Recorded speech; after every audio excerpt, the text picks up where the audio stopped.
Okay, next जो question है question number 42। अब इसमें आपके पास 3 आइडेंटिकल पी एन जंक्शन डाइड्स हैं। तो पी एन जंक्शन डाइड का सिंबल ऐसे रहता है, ये पी रीजन है, ये एन रीजन है, ये है पी एन जंक्शन डाइड। अब पी एन जंक्शन डाइड को सबसे पहले हम समझ लेते हैं टू अंडरस्टैंड दिस क्वेश्चन। जो इसका बेसिक जो फंक्शन है, मान लेते हैं let's say this is the P region, ये पी रीजन है और ये एन रीजन है। अब एन रीजन में मेजोरिटी चार्ज कैरियर्स जो है वो इलेक्ट्रॉन्स रहते हैं। यहाँ पे हैं इलेक्ट्रॉन्स जो मेजोरिटी चार्ज कैरियर्स है, और ये मैंने बना ली एन रीजन।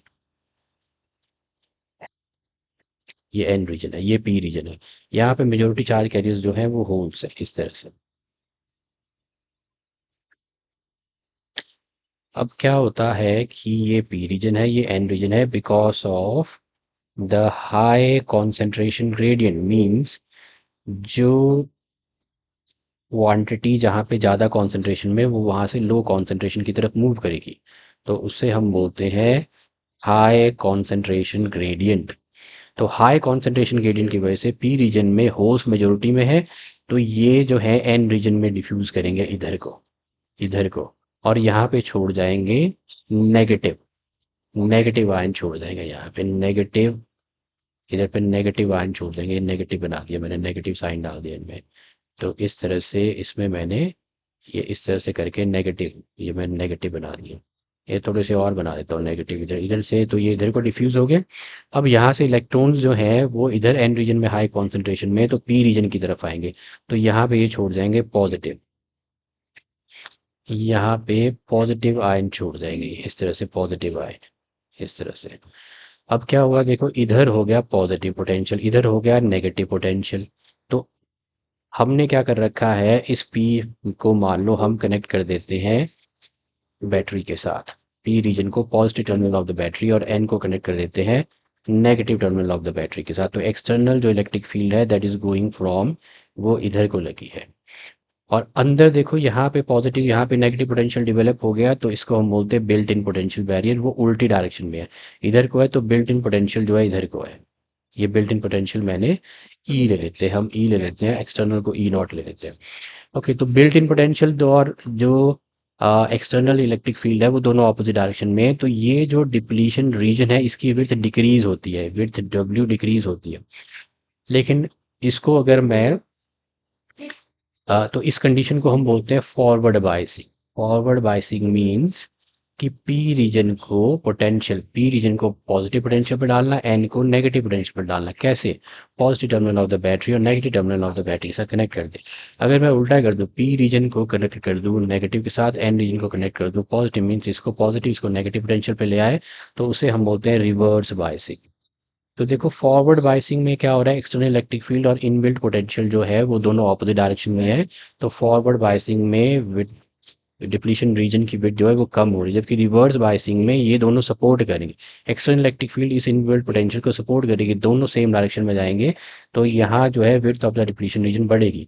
और अगर आप कनेक्ट ही नहीं करोगे, मीन्स बायसिंग ही नहीं करोगे किसी भी टर्मिनल, पी रीजन को या एन रीजन को किसी भी टर्मिनल ऑफ द बैटरी के साथ कनेक्ट ही नहीं करोगे, तो means no biasing. No biasing means ये जो विड्थ है वो वैसे ही रहेगी। ओके, अब हम इस सर्किट को एनालाइज करते हैं। तो मैंने जो आपको बताया वो ये था, width of the depletion region जो है, डिप्लीशन रीजन की width of the PN junction diode it changes depending on this biasing condition. Forward bias किया है तो एक्सटर्नल इलेक्ट्रिक फील्ड जो है बिल्ट इन पोटेंशियल को अपोज करेगी, डिप्लीशन रीजन विड्थ रीजन जो है इसमें वो डिक्रीज करेगी। रिवर्स बायस में ये सपोर्ट करता है बिल्ट इन पोटेंशियल वैल्यू को, तो विड्थ रीजन जो है, विड्थ डिप्लीशन विड्थ जो है इसकी ये इंक्रीज करेगी। अनबायस्ड का मन से ओपन सर्किट, डिप्लीशन विड्थ वैसी ही रहेगी, जैसी है वैसी ही रहेगी। ओके, अब हम आ जाते हैं वापस इस क्वेश्चन में। तो क्वेश्चन में देखो, इस सर्किट को मैं थोड़ा सा इसको बड़ा करते हैं, तो ये देखो ये आपका सर्किट है। अब यहाँ मैं पॉजिटिव नेगेटिव साइन करता हूँ बैटरी को। तो अब देखो ये डायोड को देखो आप, डायोड की ये पी रीजन है, ये है पी रीजन जो है पॉजिटिव पोटेंशियल पे, इधर भी पी रीजन जो है पॉजिटिव पोटेंशियल पे, इधर ये एन रीजन पॉजिटिव पोटेंशियल पे है। क्यों? क्योंकि negative positive terminal of the battery के साथ कनेक्टेड है। अच्छा, तो ये हो जाए, इसकी होगी फॉरवर्ड बायसिंग। फॉरवर्ड बायसिंग में विड्थ रीजन जो है वो डिक्रीज करती है, तो ये मैंने इंक्रीज कर दिया, ये आपकी डिक्रीज कर दी है W1 जो है। अच्छा, यहाँ पे पॉजिटिव पी रीजन तो पॉजिटिव पोटेंशियल पे है, लेकिन ये ओपन सर्किट है। ओपन सर्किट है तो इसका मतलब बाइसिंग हो ही नहीं रही है, तो इसका कुछ नहीं हो रहा है, ये वैसे ही रहेगी। D3 में क्या होगा, ये रिवर्स बाइसिंग होगी। रिवर्स बाइसिंग क्यों? क्योंकि एन रीजन पॉजिटिव पे है, पी रीजन नेगेटिव पोटेंशियल पे आ गया है। तो इसकी जो विड्थ है, इसमें जो है इलेक्ट्रिक फील्ड जो है इनबिल्ट पोटेंशियल को ऐड कर रही है, तो इसमें जो विड्थ जो है वो डिप्लीशन रीजन की विड्थ जो है वो बढ़ेगी। बढ़ेगी मतलब इसमें बढ़ रही है, इसमें कम हो रही है, मिनिमम है, और इसमें कुछ हो ही नहीं रहा है, तो W3 जो है वो मैक्सिमम है। Width of the junction diode, ये जो D3 है, इनकी जो डिप्लीशन रीजन्स की विड्थ जो है W3 मैक्सिमम है। उसके बाद सबसे कम W1 है, क्योंकि वो कम हुई है, ये तो उतनी ही थी। तो W3 के बाद W3 सबसे ज़्यादा, W1 सबसे कम, बीच में आ गई W2, तो third is the correct option है। तो इसमें थर्ड जो है वो आपका करेक्ट ऑप्शन है। Thank you for watching.